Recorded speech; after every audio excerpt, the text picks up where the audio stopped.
Welcome to another deep dive. Today we're plunging into a topic that's definitely been making some waves lately. Yes, it's been hard to miss. Exactly. We're looking at the possibility of a brand new political party emerging in the U.S. Our source material today comes straight from CBS News, and it focuses on Elon Musk's recent pledge, his idea to launch the America Party.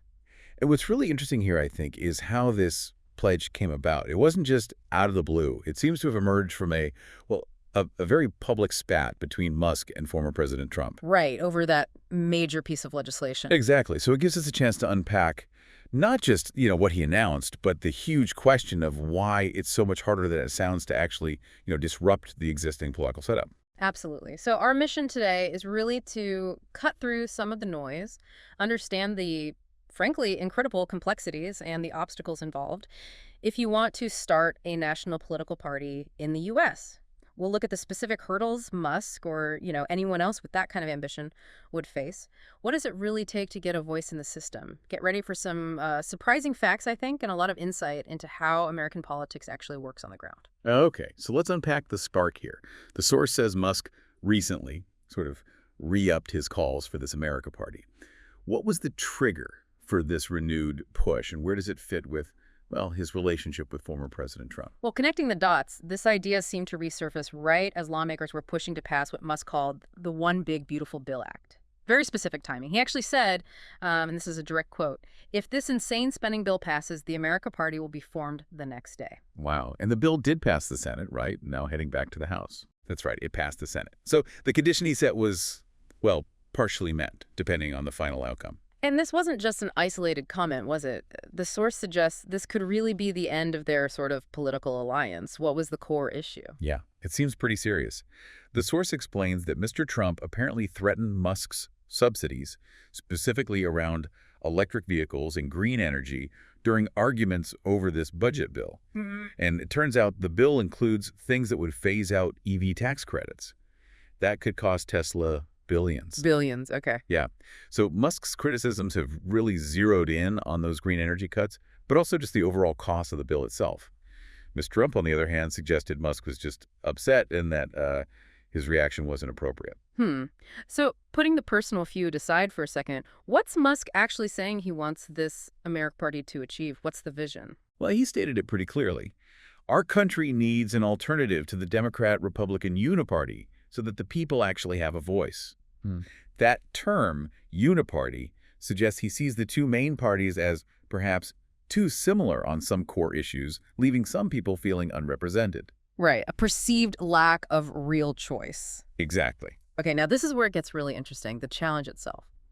Our source quotes Brett Capel, who's a veteran election lawyer, saying, and I quote, "Only the richest person in the world could make a serious effort at creating a new American political party." Why? Why is it so incredibly difficult? Well, this is fundamental. Capel points out that political parties are creatures of the states. That's the key phrase. It means there isn't just one national rulebook. There are 50 different sets of state laws for recognizing parties, getting them on the ballot. 50 different sets. Yeah. And these rules, the source says, they range from high to extraordinarily difficult to overcome. It's not a unified system. It's fragmented by design, almost. Can you get us an example, like how high is extraordinarily difficult? Absolutely. Take California. The source highlights it. To get recognized there, a new party has two main paths. Path 1. Sign up 0.33% of the state's registered voters as actual members of your party. That's about 75,000 people. Okay, 75,000 members. Or, Path 2, submit petition signatures from 1.1 million voters. 1.1 million, just for California. Just for California. And that's not all. To stay qualified, they have to keep meeting that registration threshold or get at least 2% of the vote in a statewide election. It's a constant battle. That's immense, just for one state. So what about national recognition? How does that even work if it's all state-based? Right. So for any kind of national recognition, each of these state-level party branches would need to get an advisory opinion from the FEC, the Federal Election Commission. But even before you get there, beyond just the rules, you're almost guaranteed to face intense legal challenges. From who? From the established parties, usually. The Democrats and Republicans. They'll challenge signatures, ballot access petitions, you name it, in every single state. The source flat out says the state laws are biased towards the two major political parties, and make it as difficult as possible for the emergence of a third political party. Capel estimates this requires hundreds of millions of dollars on litigation alone, just fighting legal battles. So it's not just about having the money to operate, but having money specifically to fight legal battles in potentially 50 different places. In time, too, right? Sounds like it takes forever. Exactly. Time is a huge factor. The source suggests building a new national party from scratch would likely take years. It's definitely not something you could realistically do by, say, the 2026 midterms. And, look at the evidence. The Green Party, the Libertarian Party, they were founded decades ago. Decades. It's been around a while. And they still struggle with ballot access, state by state, election after election. Capel sums it up pretty bluntly.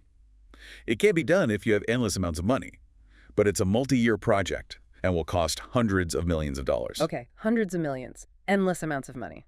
Musk's net worth is reported at over $350 billion. Does that just make the money part irrelevant for him? Well, yes and no. While the sheer cost, the hundreds of millions, might not be the biggest hurdle for him personally, the rules around funding a party are, let's say, tricky.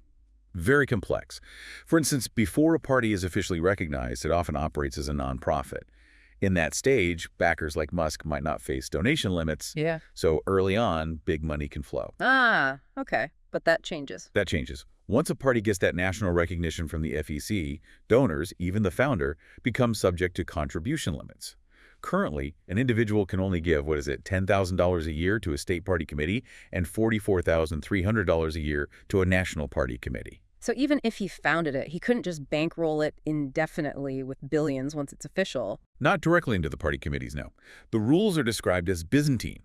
The source mentions Unity 08, that group from years ago trying for a bipartisan ticket.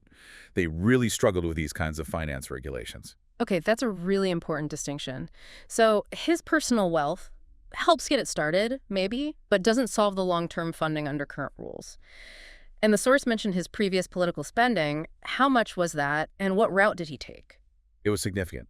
Reportedly $277 million in the 2024 election cycle alone. Wow. Yeah, mostly through America. PAC, which is a super PAC he founded. And the key thing about super PACs is they can accept unlimited donations, but they must remain officially independent from candidates and, crucially, from political parties. I see. So that's a different way to spend big money in politics, but it's separate from directly funding a party he controls. Exactly. It's an established channel for major influence, but operates under different rules. So it's fascinating. He's talking about this new party, but the source also hints he might be maybe dialing back his involvement in politics generally, or at least rethinking it. What does that mean for his influence if a new party isn't the path, or at least not the immediate path? Yeah, that's a key question. Even while he's floating this idea of the America Party, he's also suggested he might stay involved in Republican politics specifically. He mentioned backing primary challenges against Republicans who voted for that one big, beautiful bill act. Working within the existing party structure. Precisely.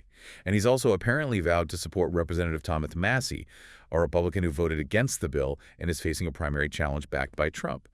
So it shows there are other ways, maybe more established ways, for someone like him to exert influence without taking on the, frankly, Herculean task of building a national party from the ground up. Right. Okay, so we've really dug into the huge ambition behind launching a new national party, using Musk's pledge as a case study, but also the really daunting reality. It seems clear that even if you have almost limitless resources, the web of 50 different state laws, the sheer time involved, years, potentially decades. And the built-in advantages, the inherent bias that the current two-party system has, it makes it an incredibly steep climb. A very, very steep climb. Indeed. And while Musk talks about wanting the people to have a voice outside the two main parties, what we've seen is just how massive the structural barriers are. Barriers that have historically kept third parties, well, on the margins. They really have. It's a system that's proven very resistant to that kind of disruption. So thinking about this, what does it mean for you, the listener? Given these massive hurdles for creating new parties, but also considering the other really powerful ways to influence politics, super PACs, funding primary candidates within the existing parties, does the path to having that voice of the people heard lie in building entirely new structures from scratch, facing all these obstacles? Or is it more effective, perhaps, to work within or alongside the existing system, pushing it from the inside or the outside edges? It's definitely something to think about. Where does real change or real influence actually come from in today's political landscape? A provocative thought to leave you with.